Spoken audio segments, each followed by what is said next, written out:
Mondays, episode 22. It's MC Ebone, Max the speaker. Robinson, aka Rainy. I forget the whole thing. So AKA Rainy, AKA BySLR. All of those. So welcome. Hello, guys. It's International Women's Month, so you're kicking it off. Not stop with the day. We had an excellent Black History Month, but now we're gonna Black History is every day. You're right. I was gonna say it's all the time. Yeah, but how are you been? Good. Motherhood is taking over. And last time we got to have you. Was it a telethon or was it a live? I don't remember. It was either a telethon or it was mental health. We had I think it was a series you guys were doing, a series of something. And then we had you here in races. A lot has changed since then. You have a almost 2-year-old. How's motherhood? It's a I don't know. Nothing that I expected it to, but everything that I expected. Learning experience. It's actually the hardest job I've had, hardest thing I've had to do, probably in my whole life. But like it's bittersweet because as hard as it can be sometimes, it can switch in an taking everything. And I like how you said it wasn't everything expected to be. So I'm like, when I thought of it, I got confused a little bit because it's like Max says something and it makes you think. So it made me think a little bit. Yeah. So I'm like, is that not a bad thing, but is it a good thing at the same time? Is it learning from all that other stuff? Yes. It's almost like you can never be too prepared. Mm-hmm. Like I expected to have I expected it to a love you've never experienced. So I'm getting all those things, but it's like you don't know everything. You know, like even though I've been here before, like 30s, I've been here before. I've experienced like this is a whole human little baby child depending on me. Now she's like I don't have it all figured out. Like I can't walk through the attitude that I have in like I can figure it out on my own. I don't need to ask. I have zero issues. Sister, any of my mom friends, if I have an issue, getting up like, hey, like doing this, like, is that normal? Like, is that okay? Like, I have zero, like, my pride when it comes to my pride, I have zero in asking for. But in my regular life, it's like. Why do you think that is? Is it because there's a child, somebody else that's basically that you're responsible for in a way, or you think because you say you don't do it for your personal life, but when it comes to motherhood, you do. Why do you think that is? Because I want the best for her. And I'm able to have had that conversation. You're thinking beyond yourself. Mm. And if there's something that I don't know, the best thing for her, for me to get the right information, ask somebody, as opposed to me just like kind of winging it. I don't want to wing motherhood. I kind of want to get as much knowledgeable experience as possible. And every pregnancy is different. Every parent's different. Get these opinions. How you apply. One thing, like I was reading one of your articles, you're talking about you're not all ask questions on Instagram on. I'll see the story post. It's lit. Yeah. It's kind of hard because people are afraid to ask questions. But one of the things that we always encourage is resource the information. If you don't have it, if you don't know, you don't know. At some point, you need the resources to help adapt or cope with whatever it is that you're dealing with. So that's why I was like honed in with the idea of like you outsourcing information in regards to your child, but not for yourself. And most people deal with that all the time. If it's through business, if they're going through a hard time, they just rather keep it within themselves and not ever look out for, I guess, we don't want to say help, but just kind of like an aid in that, I'll say. I mean, sometimes in life it happens where you're wearing it on your chest heavy. Like you're confident enough to be online and be like, yo, at 6 months or at 3 months or at 1 year, is it okay for her to do this? You guys, and a lot of people flood your. It's actually overwhelming. Sometimes I'm like, holy crap, I asked this question and I can't get back to everything. Sometimes I think that people, not to say that they don't care, but it's like, I know what it's like to be on Instagram and like tap through stories where you're not actually watching and engaging, but it's like you're viewing, but you're not really taking it in. So when I get those responses from people and we get those conversations, gosh, like wow, like this is crazy. Like there's a whole community. Simple things is like, when should she stop drinking? Like, when do kids listen? I ask that question like once a month. I'm like, when do kids listen? And every mom, and this is a question that even like dads answer, they're like, never. Never. And I'm like, oh, thanks guys. She's a riot, my child. She's a mess.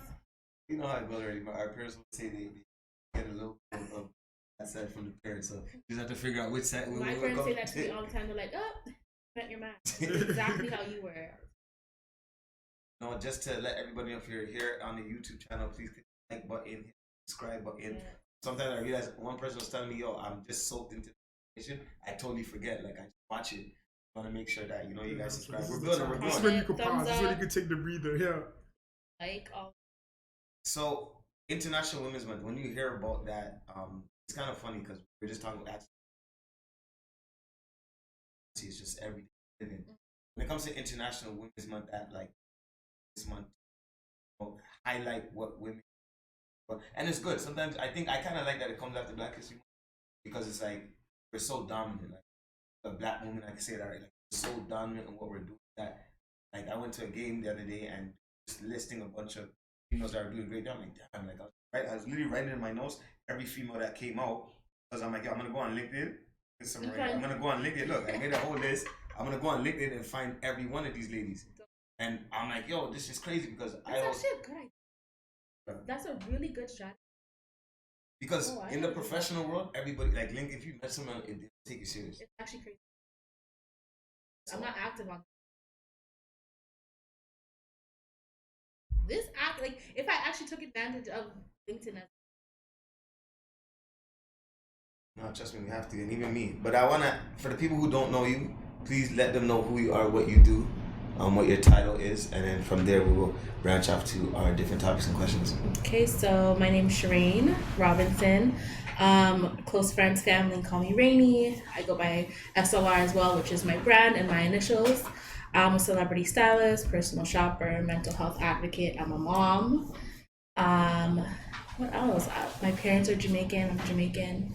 Born and raised in Toronto. Look, your parents, I was just, you know, I was out with your pops the other day, so. That's funny. This guy texted me, said, hey, I was out with your dad last night. I was like, oh, that's crazy. Like, yo, I'm shooting the episode. He's like, yo, I'm so proud of you guys. I'm happy. I'm like, yo, keep it up. I see you guys. And I'm just like, it's funny because your parents are forever young. Like, I'm seeing the music playing. I'm getting amped. I see your pops and I'm like, yo. But that's why I actually told him, I'm like, yo, it's parents like you that make us do what we do because you understand. And I'm happy he's blessed to see his grandchildren and his kids. He literally left his granddaughter and like went out last night. Oh wow. That's why when you told me he was out, I was like, oh, that's crazy. You just left her. Like no, not like left her high and dry. Like no. He came to check her. He pulled up on her to spend some time. So you know, he always finds time for her, and I'm blessed to have like two really supportive parents, supportive in my career and like my motherhood, my daughter. So I'm blessed in that sense. Talk about what with all this going on, being a mother and still having time, I guess, being a celebrity stylist. I believe that requires some type of traveling. Yes. And how that plays a role in your everyday lives. So it was like last year sometime. It was the first time I traveled with her for work. And again, I was blessed because I was able to have my mom with me and to have her come along just to experience it. And so we went away and I had to go away while I was away for work. Yeah. So I was gone for 3 days and I was like, oh my goodness, like I missed her so much. I was working and I just kept thinking about her. And then, you know, as I would get behind the camera and I would look at the playbacks and I would look at the screens and I'd just feel so happy. And I'm like, okay, I miss her, but like she's gonna be able to look at this stuff. And I'm like, mommy did that. Like I did that. Like this was mommy's work. So those moments like make it all worth it for me. I'm still learning how to juggle just motherhood and life, like career life, regular life, and just being a mom. But I find that mom guilt is a real thing. Even though you know you're doing the right thing for your child, you still feel bad leaving them and spending time away from them. But when you see the fruits of your labor and you're able to, you know, see the the product that you were working on, it's all worth it. And like I keep all of those things for her. So even like family members and friends that do important things, like I keep their accolades, I keep their magazines, their articles, so that she can see like this is the person that you are around every day in your life. This is the person that's helped raise you and been a part of your life, and look at the amazing things that they've been able to do. Like you can do this too. And I didn't even take it all sick your denim jacket. I didn't even take it into Target, guys. I'm not caring. This is mine. It's just whenever a stylist wears something, we gotta check it out. Make sure we got it right. We got it right. It's a little clavo. Everybody keeps complimenting it. I'm like, I got it from Target. Like, what? You know, it's like that's what it is about. And you know what's so funny? I remember the last episode, or even when we first met, you never like calling yourself a celebrity stylist, and I just saw you. I'm like, oh, I'm doing it because you're sitting right there, I know later you'll probably page me about it. So I was impressed, and you know, kudos to you. All-Star Weekend, your clients did a fantastic job. Like seeing that live and direct, I was like, yo, like, and it was more special to me because of how he was wearing the brands that you got him. And I think what I like about that is like, I think God blesses us sometimes in different type of ways. And you know, we were texting while we were there, and like seeing you to be able to grab clothes from other companies and put it on, and not only putting it on a player who's like Stephen Curry, who's dominant, now he becomes the MVP, he's breaking history. He's doing all, bro, the man shooting the shot, turning around, bro, that was like, that was crazy. But like, how does that make you feel knowing that like, okay, boom? Because remember, these brands are praying to like get photos and thing, and not only are they getting photos, he's wearing hats and in the tunnel, but now he's an MVP, so all the spotlight is on him. Yeah. And they didn't do that to get that. Obviously, they're praying for, you know, what they can get, but then hoping for the best. Yeah. When you get it to that, I know it's like a sigh of relief. Especially when it's been like a stressful situation. And I think that within the industry of fashion, most of the times people think that it's a really easy job. And it is easy and it's fun because obviously we're doing something that we love and we're passionate about. However, there are moments where, you know, things don't go right at all and we have zero control over them. For example, we'll talk about our All-Star Weekend. You know, we did all our prep and all that good stuff. Package was supposed to be at the hotel waiting for my client. Package never arrived on time. I can't control UPS. At this point, the company where we ordered the clothes from doesn't know where the box is. I don't know where the box is. UPS does not know where the box is. It's kind of just in a limbo. Yeah. Like, it may get there and it might not get there. We don't know. And that's not good enough for me. Like, that's not a good enough answer. So at that point, it was like, hit the ground running. And I was trying to reach out to anybody. I've never been to Cleveland. I don't know anybody there. I literally went on Instagram and typed in the location for the designer stores that are there and found sales associates that work in the stores on Instagram, DM them to try to get me clothes for my clients so that he have them, like, without not having any outfits. And I had to hit up E when he was there. I was like, listen, like, I need you to, whoever brought you out there, find out if they know somebody because I need somebody, like, right now. Cleveland don't have nothing. Bro, it was actually very, very, very shocking when I was on Google and nothing was popping up. I was like, they don't have this? Yeah. They don't have this store? On the phone check store, I'm like, 45 minutes. They don't have this store? And if they do have it, it's 45 an hour away. I'm like, that's ridiculous. Yeah. So I'm panicking. I'm like, how am I going to do this? Long story short, I was able to find somebody to connect with in the store. Thank you for them. And the box did end up arriving. So it ended up working out all together, but there's some stressful moments that people do not see that are behind the scenes that, you know, you feel like, I'm like, this is my job on the line. Like, what am I going to do? Like, and I always think the worst. I know it's not that serious because I always figure it out, but in the moment I was panicking. I was like, I should have been there. And then I learned a valuable lesson in that as well. Like, I should always be present, especially when it's important, monumental moments like that. Like, and it'll never miss me again. Ever. And you know what's so crazy about that is the fact that, like, that's why I was so happy but people don't know what you're going through. Right. People just think that, ooh, here it is, you build a relationship, everything's good, but they don't know exactly what you've gone through in that even moment process. Like, they have no idea, but that's how that goes sometimes, and can't control those things. It makes it worth it, but yeah, it's a lot. You say thinking the worst. I know most people deal with that about being a pessimist, about things never working out for them, but you still continue, and you're aware of that. Because I always preach awareness. Because once you're aware, it's kind of like you can actually point a finger on it to actually start to take action. So can you tell about some of the things that you do when you think things are going wrong, and you probably, because when people think the worst, they probably think it's all downhill. What are some of the things you do to get you out of that mindset, I should say? I'll tell you what I don't do. What I don't do is I don't shut down. Like, I can't. So I have a tendency to do that. When things get rough, I kind of retreat. I get into my shell. Like, I just kind of hide away. But in situations like this, especially when it comes to my job, like I literally like will run myself to the ground until the issue is fixed. There's a solution. Like, we're all good. Everybody's happy.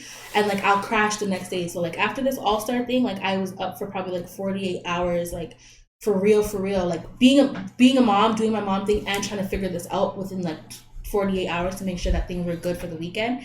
And like, once I heard he got the package and he was good, I literally like just sat. I just like planted myself on my couch for like a good 2 hours. I just sat there like sigh of relief. Like, I had to regroup because I put everything that I had in me like into making sure like this works out. And I didn't know how it was going to, because again, it's a place where we've never been. We have no connects. I have zero connects. I don't know anybody. So I literally just had to take a moment and regroup, and then I was good after that. Like, I just don't stop until it's fixed or done or complete. After it's finished, how do you feel emotionally? Because before I speak on something, I just want to hear you answer. How do you feel emotionally after all this? Like, after, I guess, you crashed, do you feel satisfied that you got it figured out? Do you feel a sense of like, abilities will be under self-confidence about you're capable of doing something? How do you feel after you... I think I probably feel the opposite of what people would think I feel. Like, I feel like I can't actually enjoy it. It's actually kind of crazy. So like, been such stressful situations when I see my work, I'm just like, all right, yeah, okay. Like, you look so good, you're not happy. And I'm like, yeah, it's great. It's fine. But I don't know why. Like, I'm happy. I'm genuinely happy. I'm glad it's done and I'm happy with how it looks. But there's something in me that doesn't allow myself to rejoice in those moments. It's kind of like, all right, what's next? What's the next hurdle? Like, what's the next task? Like, what's going to happen next? Like, I always keep myself on my toes in that sense, because just from experience, not to say that I'm a negative person, because I'm actually a very positive person, but I'm a realistic person. So sometimes I know my luck and I know how things work out for me. So I just prepare for the worst and hope for the best. But I just prepare. I always have a plan B, a plan C, because I know sometimes things don't always go smoothly. So I just try to be prepared for that. So in your case, you say it's more kind of like the hunt, the chase, rather than... Yeah. I don't like, I'm not like, yes, like I cry, like that's my release. Like, it's a happy cry, like, oh my gosh, yes, it happened, we're done finally. But like, I don't get to like really bask in that moment. Like, I don't celebrate myself. I don't really celebrate my big moments. Like, I don't know. It's just, I'm trying to do that more, because that's going to be my form of self-care moving forward, like for the new year. But I don't allow myself to rejoice in anything. I just kind of like happy. I'm like, thank you, God. Like, what's next? As you should, you know, I'll say like enjoy the moment. You know, the hunt is always, it's always the throw, because we know a lion would never try to eat a dead animal. It's about the chase, where they get the throw from. And I guess when we talk about, you know, never heard that before. No, because it is true. And in my head, all I see is lions in the desert, in the jungle. No, you'll never see them attack a wildebeest that's already half dead. It's always about the chase. That's where the joy true comes from. And you get into the top of mountain and find a bigger mountain, you know. And the reason why I mentioned that earlier, because I know about situational stress. There are good stress, because there's a negative quotation in regards to people assuming that all stress are negative. But there are good stress that we need. Like, you know, like we said on the previous episode, when we experience good times, we haven't experienced bad times. How can we able to relate? How we know? So in your case, similar to same, but you just want to keep going. When you get to the top of the mountain, find a bigger mountain, because there's people that plateau once they achieve something and feel like this is it and live in the moment and stay there. And we also talked about when your flowers grow, keep watering it, because the weeds will start to grow. So to hear somebody talk about a different perspective about continuously attacking it, and this is it, and there's more of me, and what's next, hope for the best, expect the worst, but just always keep going, man. I really like that. Yeah, you have to. And we're gonna have to put our TikTok in this video right there, because a lot of his videos in quotes, and I'm just waiting for one of them to jump. Like, to go, because that I've never heard that. Like a lot of things you say, I've never heard. I'm just like, I never heard that one either. I pictured the line ready. Like, there's so many people. I swear, like watching in my head, I had like a, what do you call it, National Geographic moment in my head, like. And you know you're good. That's so good. To our guy Wavy Digital Media, we're gonna make sure you put that TikTok, and make sure you follow us on all other platforms. We make sure we share gems, and I think like a lot of people, somebody messaged me the other day like, yo, keep with the special guest, because like we're learning so much and you have no idea what people are going through or in that moment. They just kind of see the finished product and they literally have no idea. That's why I was so happy. Like I remember you messaged me, I think I put in capital letters, I made sure, because I'm like, yeah, and I had to make sure I let you know that like we're good now, like, you know, because I know how you are, like with the people that you care about, and you take on people's stress. So I was like, there's no way I can let this guy know I was in a crisis and not tell him that the crisis has been averted. So like, you literally text me like, yes, in capital letters, and I was like, thank you so much. Like, we're good. Like, it's good. I put like a cape on, I'm ready for action. Like, no, I'm like, let's go. If you're my people, I got you for that. But it's crazy. We'll get into kind of like, because there's going to be new people watching this, so people may not know how you even got into this position, and we'll get into that. But something that you talked about that you mentioned was self-care. And I love the woman you've become, and I have to let this be known, because there's we can't speak for women, right? And here you are with everything going on, being a mom, you still make sure mental health, self-care, you let people know it's okay. Like, you have that conversation, and that's one thing I love. And we gotta get, I don't know how you are on Twitter. I don't have Twitter. But no, because some of the don't things look for me on Twitter. No, but I would love for those quotes. It's there. She doesn't want the old tweets to get pulled up. We all have it. No, I guess you have a couple days to make sure you can. But you know, sometimes I read your stuff, I'm like, yo, it's good you're talking about this, because someone needs to talk about these things. Right. That can, like, you know, sometimes moms feel like there's nobody there to, like, you know, and here you are making sure that you always talk about self-care. You make sure you're good first. Make sure you keep, and I think the other day you went, like, not on a rant, but it was a good one, like, where I was literally watching things over and people were reposting things that, that's my apologies. But you were posting stuff where people were like reposting stuff, and I'm just like, yo, this is good. Like, you're talking from the heart. Oh yeah, like I ask questions. Like, I think like I have a platform. It's not a huge one, but like I have a good enough platform where like I like to open the floor for people to feel safe, and like I'll put like a little disclaimer, like, you know, this is a safe place, like mental health check-in, like how are you feeling? And people will respond. Like, they will really respond, and like obviously I keep everything anonymous, but the fact that people even feel comfortable enough to even share how they're really feeling with me is like, says a lot. Because I know that when I was in the thick of my saddest moments, and which was a long time ago, but it was hard for me to talk about what I was going through because nobody else was. I didn't see anybody else there talking about things that they were going through. I didn't see anybody else making safe spaces. It wasn't popular to talk about depression, and it wasn't mental health wasn't even a thing that we even really talked about at all, period. Unless you were literally going through it. You know what I'm saying? People were very private and very, you know, hush-hush about what they were going through. So at that time, like, I think that's why it was worse for me. And that's why I try so much now to kind of open that conversation and kind of let my barrier down, like let that wall down. And it's kind of weird for people in my real life to see me be so open about this aspect, because I'm a very private person. So it's hard for people to like understand, but I'm on that aspect. Like, yeah, they're like, basically, how can you be so like comfortable talking about this stuff, and like in real life you're such a not secretive, but you're such a private person, like how?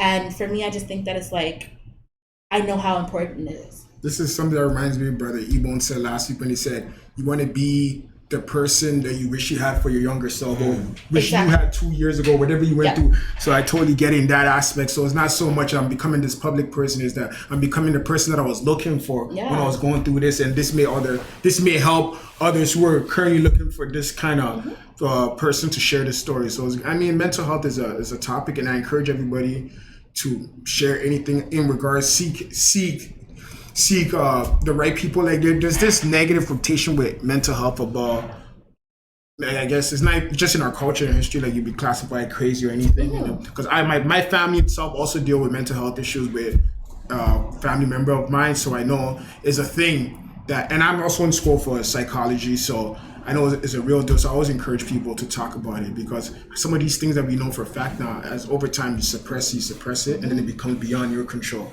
And that's that's something that we do not want. Right. So that's my quick take on it. It's so funny because my brother V is actually in the stool, but like he's been posting about going to see, like, it's encouraging people to go see a therapist. Like it's, and and it's funny because now we're thinking about it. I'm just like, yo, people think it's like people want to hinder things. Yeah, like you don't have to be sad to see a therapist. You don't have to be depressed to see a therapist. People think it's not the cool thing to do.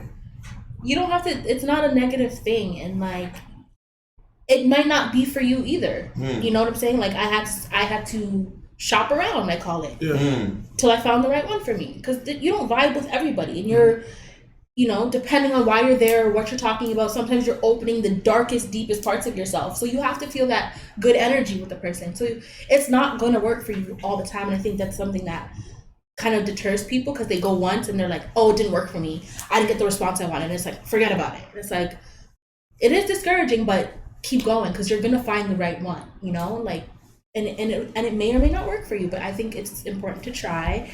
And like, that's a piece of advice that I do offer to people when it's warranted. Like, sometimes people just want to unload and they don't want advice. So I ask before I give out those types of that advice and information, but it's there. For the audience out there, because I have my own take on it, I just want to hear you talk about does people assume that going to see a therapist will resolve the problem they may have? Is that true or not?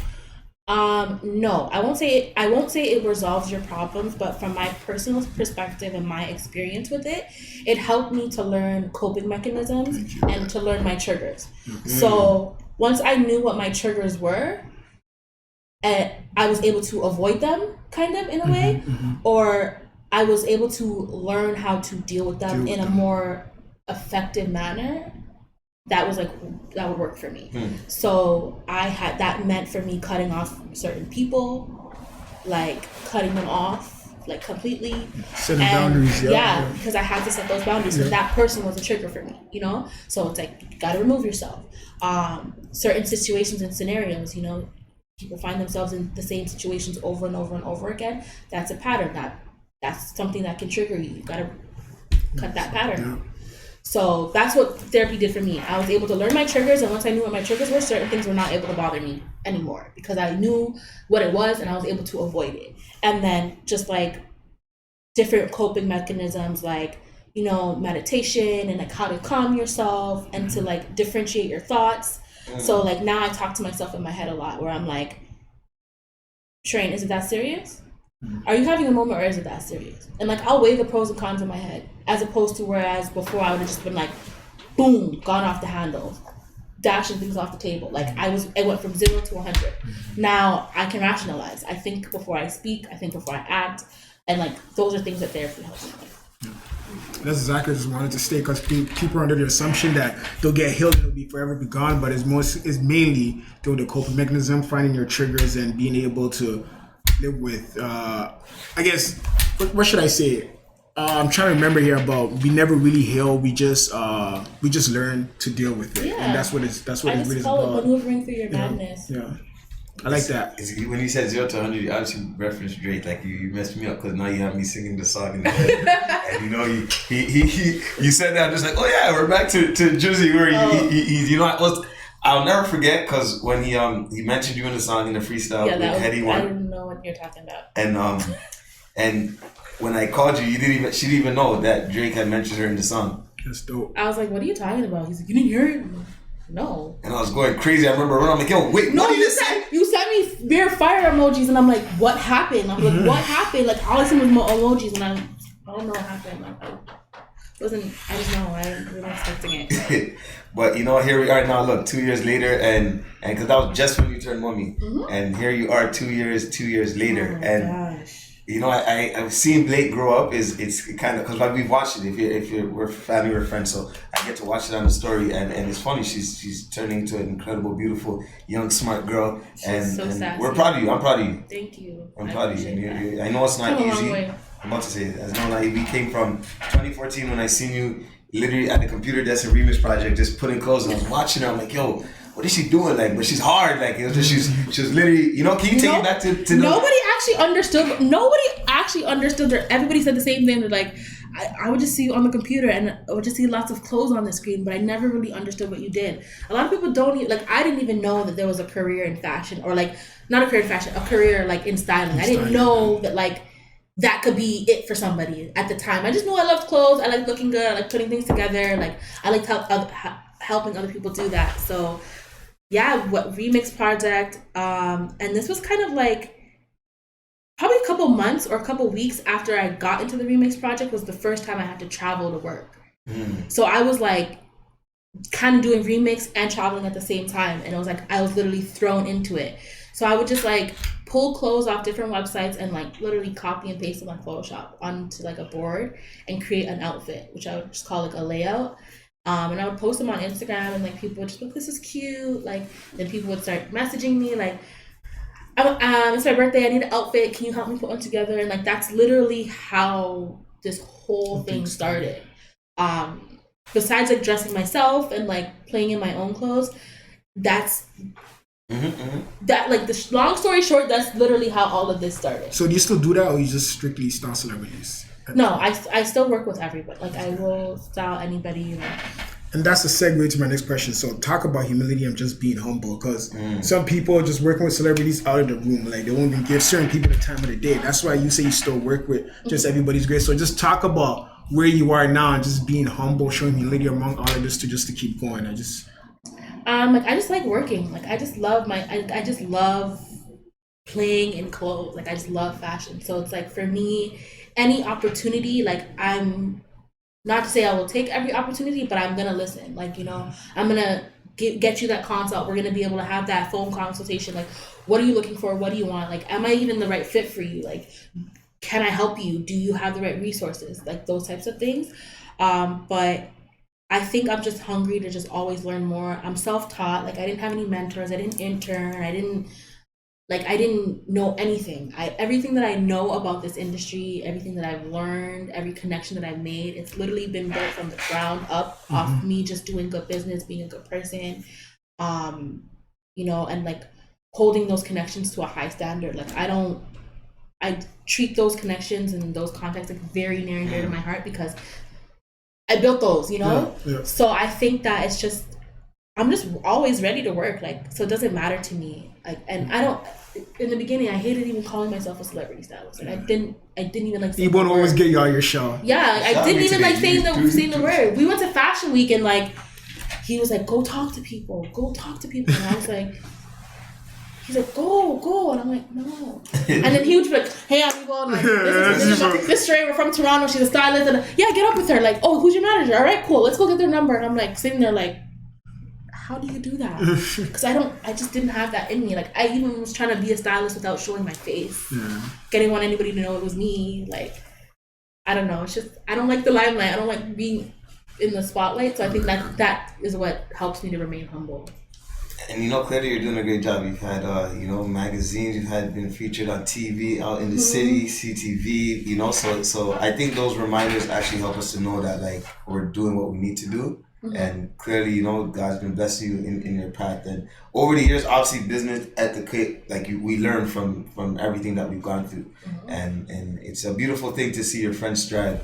And you know, I'm, like I said, proud, happy. And you know, if you watch this right now, put a like right now, comment something, because this is why we need to kick off International Women's Week. Like, I was so happy. I'm like, yo, this story is going to be so inspirational, because it just keeps growing. Even the last time we had a conversation, it's always about growth.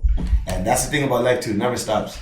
And we never stop learning regardless. Elevation. So, you know, and you know, we're in a new, I think with things coming down and the world getting back to a little bit of normal, you know, like we see what's going on. Some kind of normal, but like things are opening back up. They're taking things away so we can do what we do best.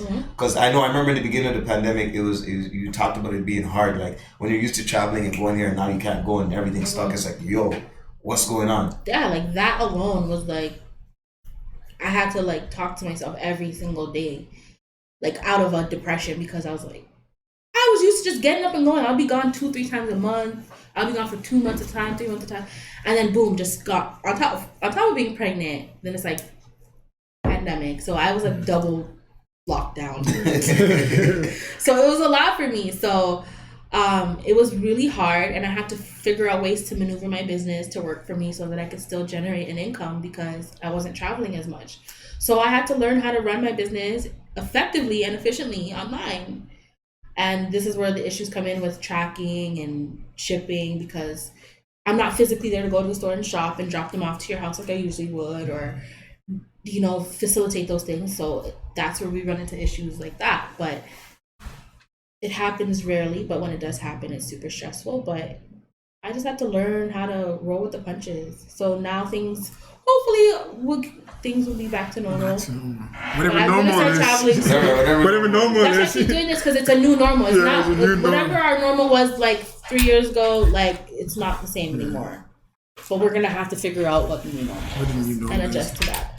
We're here now, though. Like, I think it's so funny because 2 years, who would have thought? Like, now it's one of those where, like, yo, listen, nobody's complaining no more about, hey, this is a pandemic or whatever. This is a new norm. No, this is just life at this point. Yeah. Yeah, you know, you gotta adapt. Everyone has to adapt, and we always talk about it. So it's one of those things where, you know, it's like you kind of get to humble yourself sometimes. You can laugh about it sometimes. Because I remember we were all stressing. Mm-hmm. Like this whole platform started because of this. I was gonna say, then that's where you have things like this that come into play that were what people needed at the time. Like, you know, it was just so sad and somber and just, I don't even know the word, but everybody was looking for some piece of joy, some piece of uplifting, positive words. So, like, shout out to you guys for building the platform and just even continuing it. You know, it's not something that you guys did for the moment and stopped, you know, which is amazing. Because a lot of people did do that, started things just for the moment and now it's gone. But dude, I was telling one of my people, I'm like, I know it's a calling because, like, when I talked to him, like I talked about V earlier, when I had this conversation with these two, it's like I've seen how much joy it's brought to me. I was telling my barber today, I'm like, yo, I have no choice because, like I said, that younger person, I wish I had that. So, like, whoever needs this, here, listen, it's there. Because I didn't have it, and I wish I had something like this. I'd have been well, maybe I wouldn't have been because I was all over the place. But if I knew I could get some information, some type of guidance, you know what I mean? Like, I would have soaked it. I would have been like, not you running road, running. But at this time right now, we do our affirmation. But it's International Women's Month, so I'm gonna make you say our affirmation, and I'm gonna let you quote it from right here. Here we go. From 3 to 6. And then you can share our affirmation of the day. Being a beautiful woman comes naturally to me. My beautiful soul shines a light on those who enter my life. If someone truly loves you, they'll see you for your beauty inside. See you for the beauty inside of you. You can be gorgeous at 30, charming at 40, and irresistible for the rest of your life. Coco Chanel. Love that. Let's talk about that. Let's break that down. When you and it's because I'm gonna speak. Me and Max will speak on a male aspect of, like, just, you know, staying true to who we are and understanding that's not about the outside. Like, I can vibe you off of your energy, but, like, from a women's perspective to our ladies, because, you know, the women, they love Motivation Mondays and they hold us down. So we want to make sure we speak to them from their side, but not from us. Being a beautiful woman comes naturally to me. So that for me is kind of, it didn't come naturally to me. I had to learn to love myself. So I'm talking about, you need to hear this. Yeah. I'm going to be honest. Like, it didn't come naturally to me. I did not grow up thinking I was the most beautiful girl. I did not feel that way growing up. I didn't feel that way halfway through my adulthood. Like, so I posted a meme the other day, like, when you see me out on the street and I'm looking popping or I'm popping my, like, you know, just know I worked hard for that because I had to really, like, learn how to love myself. Like, outside of my first relationship, that was kind of where it started. Once I ended that, I was like, honey, no. You can't look for love. You can't find love. You can't be in love unless you love yourself and you know how you want to be loved. So it didn't come naturally to me, but it's something that's in you. I found it. I had to seek it, and I found it, and I'm still growing into myself. I'm loving the woman I'm becoming. Even just being a mom gives you a new sense of sexiness, I think. So I'll start there. Yeah, shout out to all the moms. And my beautiful soul shines a light on those who enter my life. This I think is fair to me because from what I've heard from people, I bring them a certain like happiness in their life. Like whether they're going through something or not, it's like sometimes I kind of just have this thing where I'll hit you up and I'm like, yo, my mind's running on you. Like, are you good?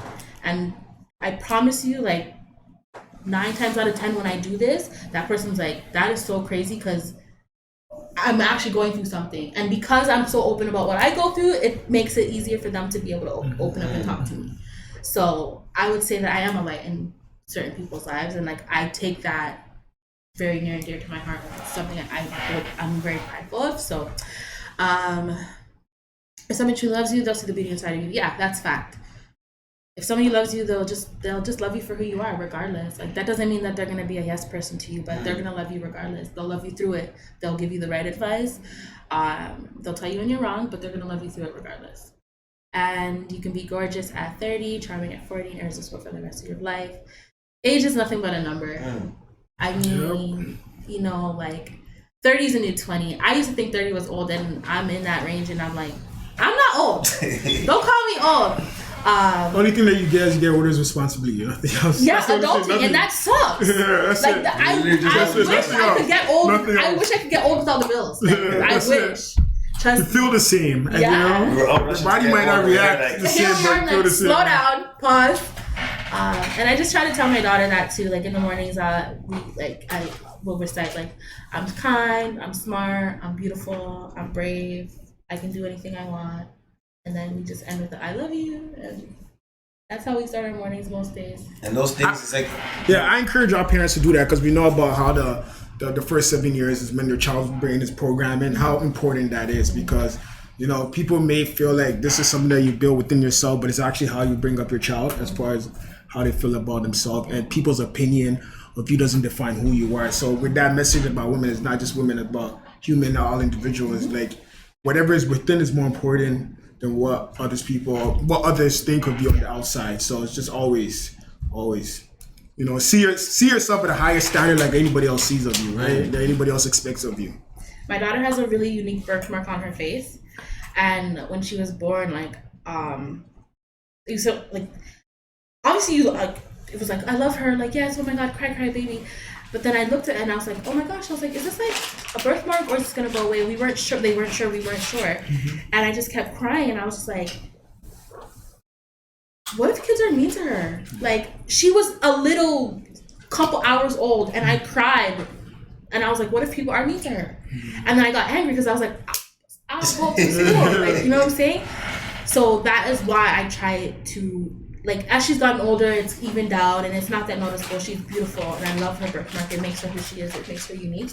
But that's why I've made it my duty to tell her every day that she's beautiful and that she is unique and that she is special because I know I'm realistic. I know that that's something that she could go to school for and kids will not understand and it's something that she could make fun of. But she's going to go to school and be like, yeah, right. That's sick because my mom told me I'm beautiful. I'm beautiful. So it doesn't matter what you tell me. So that's why, you know, we stand in the mirror. I'm smart. I'm beautiful. I'm kind. And it's not just about being pretty. You're smart. You're kind. You know, these things that make you a good person. And I, you know, as you taught, when you were like, oh, if somebody says something, I'm like, it brought the Jamaican. I'm like, there's the Jamaican side. And I'll pull it out to the school on the kindergartners. I'm just kidding. And when's the last time you went to Jamaica? I haven't gone to Jamaica since 2019, like right before the pandemic. Oh wow! July. And but you know, you got the feature in the newspaper in the article. Talk to us about that. That was big. So when the lady had reached out to me, she DM'd me on Instagram, and I thought it was a fake page, like trying to like troll me and like get information from me. So I had sent all her information to my dad, and I was like, Dad, fact check, hit your people, let me know if this lady's real. Does she work for the leader? Does she write for them? I'm not answering her message until I find out. So a couple hours later, my dad's like, yeah man, a real thing, Masha. Yeah man, good girl. Yeah man, answer. So I'm like, okay. So we did a Zoom meeting, and I was like, how did you find my page? Like, how did you even like who told you? Like, I don't, like, it was just the most random thing, and that's why it was so hard for me to believe, because like, how could you, like, where would she find me from? But the interview went really, really well. and she was just basically like asking me a bit, kind of like similar kind of conversation that we're having now. But what I really liked was that she asked me, you know, besides fashion, which is something we always talk about, like, what's the other thing you're passionate about? And it was she gave me that platform to speak about mental health, and I think that was so important because I'm Jamaican, so I was talking about the Jamaican culture. Like, that is such a taboo topic and subject. So I was really glad that she gave me the opportunity to talk about that and for it to be published in a paper for people to read. And then when I visit back the page and I look at the comments, you know, people are also grateful that that conversation was opened up and that topic was brought up. So that made me feel good. And I love doing things like this because as much as I like to hide behind the scenes, like, when it's meaningful and it's purposeful, like, I actually enjoy doing it. So. And speaking about passion and purpose on this platform, that's what we do: help people educate, help others finding self-purpose. I know you talked about fashion being your passion. What do you think your purpose is? Like the why? What keeps you going? Because we always say you use your passion to fulfill your purpose, the overall ending goal. You know, so it's fair to say that fashion is your passion. As you mentioned before, you probably do it for free Listen, I kind of do. I do because it's I eat, sleep, and breathe it. Yeah. People ask me questions every day. Can I find this? Can you get this? Where is this? So it's like it's a part of my life every day. But yeah. So what's the purpose? What's the why? To be honest, prior to my daughter, I don't think I had a why that was even important enough. I didn't know. I just knew that. So when I first got into this career and was able to like work for myself, my main goal was just like not working for anybody else, like not being miserable in a job. Like I didn't have an ending place. I didn't have like a why. Like I didn't have something that was pushing me. That's a strong enough why. The freedom to work for yourself. That's strong enough why. Right. So that was my why at the time, just not being miserable in a job, like, you know. But like now, my why is like so different. My why is like for my daughter. My why is my daughter, my nieces, and my nephew. Like I want them to see that they can literally do anything. So that's who I go hard for, really. And I love the fact that you said that, because you always hear me say on this platform that if at some point you have to find something bigger than you, because if it's just about you, you will face something that will make you give up. So you having your daughter and your nieces became bigger than you. It's not just you, because if it's just about you can always find something else. People always quit on themselves. If it's about, they'll start to justify, it's not so much as working for myself, I work for somebody, but part-time, start to lessen their goals and achievement. That's why I always encourage people, your why has to be bigger than you, has to be beyond you. Because at some point you will face something that's much bigger than you that will stop you from doing what it is that you want to do, but you gotta have that why that pulls you through everything that you go through. Yeah. They keep me motivated, and they also keep me on my toes. My niece and my nephew, like they're the oldest, they're both entrepreneurs, they both run their own businesses, they make their own money, they both travel freely in their young age.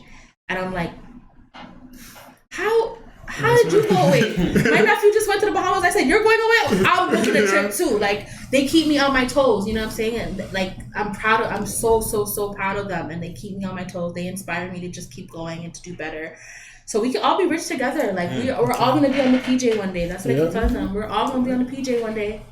Forget about the airport. Pearson who? And I want to get into the part of like, because I know a lot of women, they have businesses, they don't register their business, they just they get into it. What is it like? What advice would you give to any females out there that's in the beginning stage of their business, or maybe they're not even in the beginning stage, but because a lot of people before they register their business, they're either afraid to do it, they don't know how to do it, or they're dealing with so much in life that like the right things to do it, and it happens to males and it happens to females.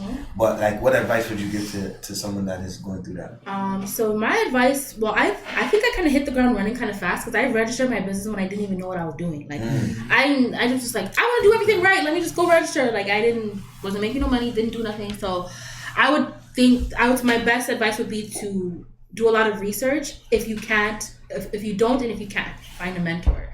I wish I had somebody to kind of walk me through those little things in the beginning. I didn't. So I just made the choices that I thought were right at the time. But there's a lot of ins and outs in it. And don't doubt yourself. Like if this is what you want to do, like if you are like so sure that this is your, register the business, start. Who cares? Because at the end of the day, like to run it's gonna have to be a legitimate business anyway. So you might as well just start. You might as well just start if you're serious about it. You know, some people just have a little side hustle and they don't really care about it, you know? So it's like, what's the point? Why am I going to put all the extra effort in? But do things the right way from the very beginning, and it'll save you a lot of trouble in the end. That's how I feel. Especially if it's something you're really, really serious about. Just do it. And do your research. Go online. Go on Google. Call that number on Canada Revenue, whatever it is. Find out all the information that you need to find out. All those resources are available to you. Don't be lazy. And part of it is that people are just lazy. They'd rather have somebody just give them the information like here than go look for it. But you have to put the work in. You have to go look for it. It's all there. And people might think it's costly. Like I tell anybody else, is like when you start, do whatever that you can and then go outsource. You know, some people feel like I'm trying to reach out to a mentor and they're charging this for their service. Like you say, just up and around. Some of these things that you can't do for yourself. And eventually if you hit that block, then you need somebody. Because you cannot get to a destination you haven't been before without a direction. So somebody may be able to help you guide through wherever it is that you need to go. But starting a business, you just gotta start. There's no perfect time. It's never a right moment. And don't get discouraged. Yeah, it's gonna be tough. Yeah, don't get discouraged. Like that's the thing. Like just don't give up. Keep going. If you're really serious about it and you really want it to happen, I think that's one common thing in everybody's success story is that they just they never gave up. I was just watching the Kanye documentary, and like one thing that everybody said about him was just like his grind, his worth ethic. Like he knew he wanted to rap, and he was more than just a producer, and he didn't stop. And like that's the perfect example. And sometimes you're gonna have those hurdles where people think that this is not the right fit for you, and they don't know. They don't know. Nobody knows your story.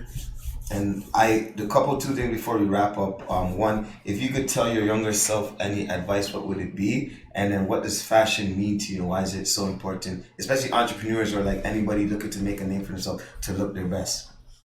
Okay, so the first one was what I tell my younger self. We have enough to send up. I'd say, pull up a chair, young lady. I'm just kidding. What would I tell my younger self? I'll come back to that one. Looking your best is important. When you look good, you feel good. That's one thing I will pride myself on. I tell my friends, when you look good, you feel good. On my worst days, I'll get dressed up, even if I'm not going nowhere, and I'll feel like, oh wow, the day's so nice, and things are happening. I'm so happy. When you look your best, you feel your best, and you're kind of your own walking billboard. The image of yourself is what people see. It's kind of like a first impression. So like, depending on what you want to give off to the world, if you want to give off that you're like, this super chill person, you're always going to look like that. But I think that your appearance, like just how you carry yourself off the rip is like, important. Just if you care, like some people don't. Like looks are not everything to everybody, right? But just do what makes you happy. Like that's how I feel. Like wear what others fear. Do what makes you happy.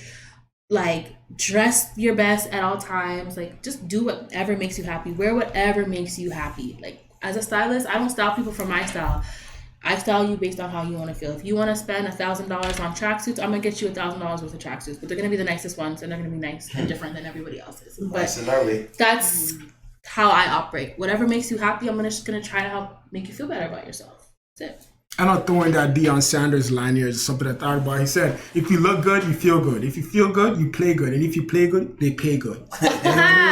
Shout out Deion Sanders. That was a great one. I still don't know what I would tell my younger self.